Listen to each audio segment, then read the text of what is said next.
Warships are moving, missiles are being tested, diplomats are talking. Trillions of dollars are being talked about. The US and Iran are engaged in power plays at the sea, in the skies, and across negotiating tables. In fact, both Tehran and Washington are advancing on multiple fronts. Both sides are mobilizing forces and signaling readiness for a war. The United States, in fact, already has aircraft carriers, a dozen warships, hundreds of fighter jets, and multiple air defense systems in West Asia, and there is more firepower on its way. According to an Axios report, at least 50 fighter jets, F-35s, F-22s, and F-16s are heading to the region.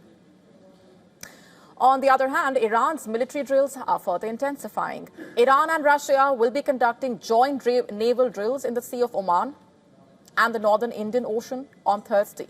And this comes just days after Iran's Revolutionary Guard staged exercises in the strategically vital Strait of Hormuz. We told you about this.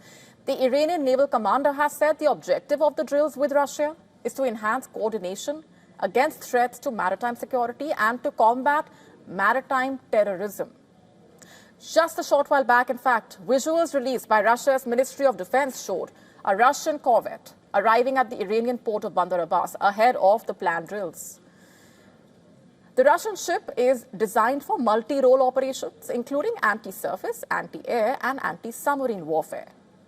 And according to reports, Russia, China, and Iran are also deploying naval vessels for joint exercises in the Strait of Hormuz.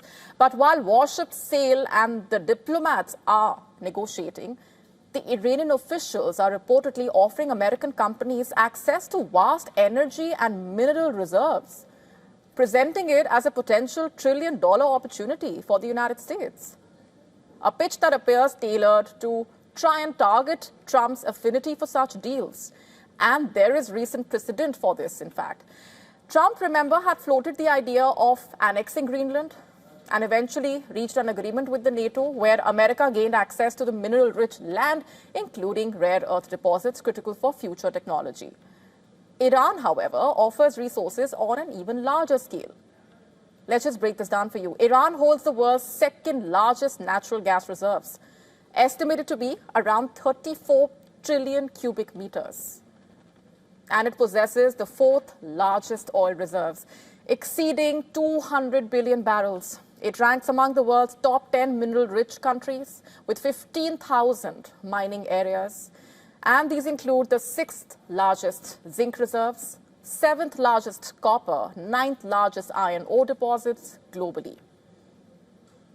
In the year 2023, Iranian officials announced the discovery of what they described as the world's second largest lithium reserve, and recent comments made by the Iranian officials appear to suggest that such an agreement with the American side is being deliberated upon.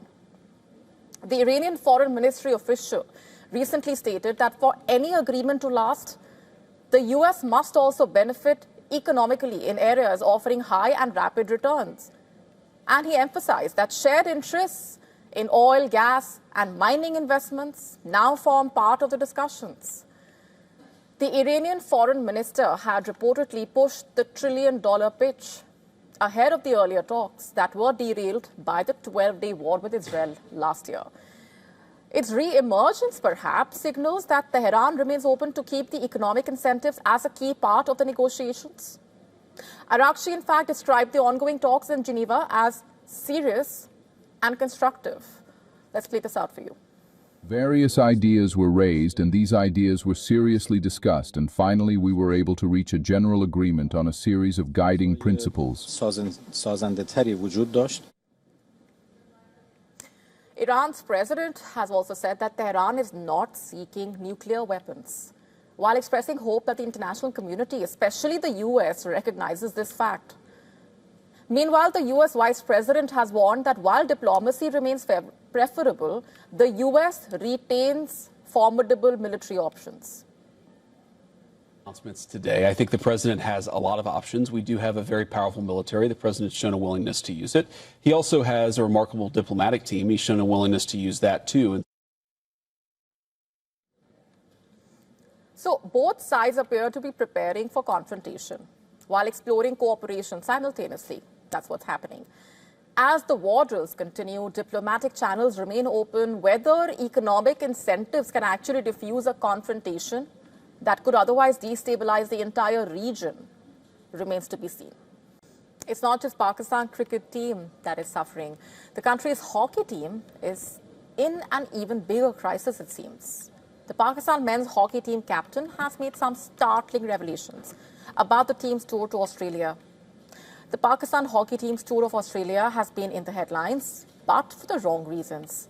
The team has now returned home, and after and during a press conference in Lahore, the captain laid bare the nightmarish state of affairs during the tour. Recently, a video went viral showing the Pakistan team stranded on the streets of Sydney, surrounded by their luggage. Shortly after that, he released a video saying everything was fine. However, after landing in Pakistan, he has admitted that he, in fact, lied in that video just to ensure Pakistan's reputation was not tarnished on the international stage. During his explosive press conference at Lahore airport, this is what he said. I'm quoting, "We cannot work with this current management of the federation.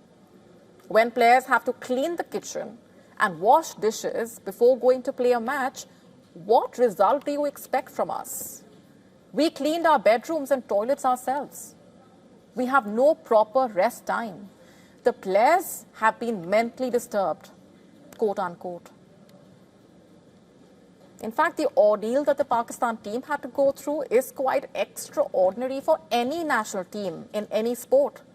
And it has now been confirmed that the team had to wait for 14 hours at Sydney airport before their onward flight to Canberra. The players were then told they had no bookings since no advance payment was made to the hotel management. Subsequently, the players had to wait for hours reportedly and roam the streets before accommodation was finally arranged for them.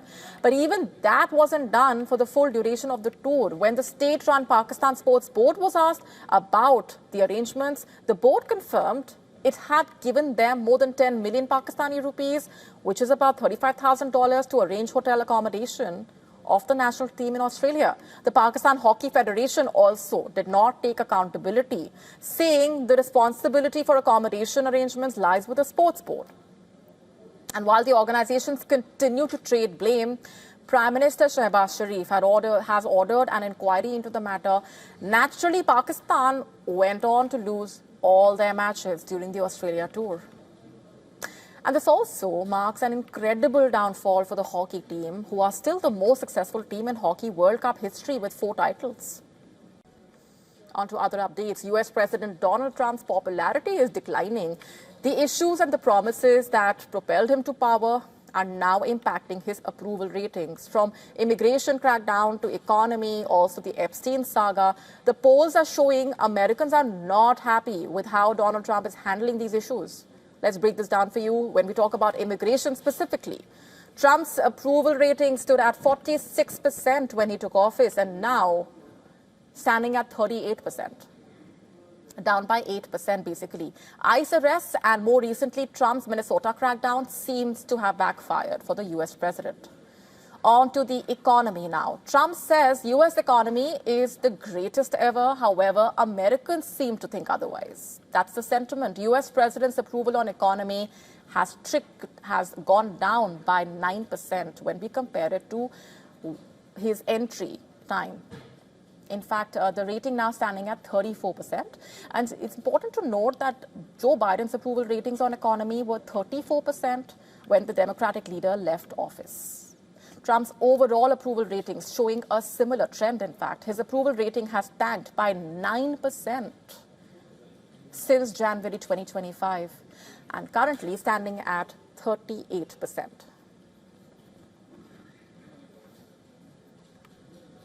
Let's just talk about the ongoing Epstein saga now. Trump has been named multiple times reportedly in 3 million files released by the Department of Justice. Democrats are accusing Trump of trying to cover up the Epstein files. A whopping 57% of the respondents disapprove of the Trump administration's investigation into Jeffrey Epstein's case. Only 24% say that they approve of it. On Trump's own involvement, 50% of the Americans say they believe Trump was involved. 30% meanwhile say he was not.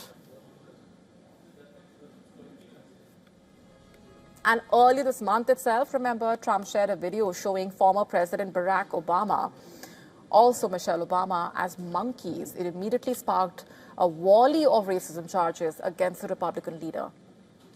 On the question of Trump being corrupt, racist, and cruel, majority of the Americans, beg your pardon, seem to agree. As per the YouGov poll, although the number remains below 50%, it is on a higher side when we look at those who believe Trump is not racist, corrupt, or cruel. The dip in popularity coming at a very crucial time for Trump. The US heading for the high-stakes midterm battle later this year, and Trump has time and again expressed concern over losing the upcoming midterms. Balance of power in the House of Representatives and the Senate could flip if the Republicans lose the election, so that's very important. Trump has openly said that he will get impeached if he does not win the midterms. And according to the YouGov data, voting trends are ringing alarm bells for Republicans. 47% of the Americans say that they will vote for Democrats. 40% say they will vote for Republicans. Trump's own popularity crisis, coupled with the poor favorability among Republicans, could be an early warning sign. Recent losses in the mayoral elections showing changing trends in American politics, and there is very little time left for pushback before the midterms. To stay up to speed with the latest news, download the WION app and subscribe to our YouTube channel.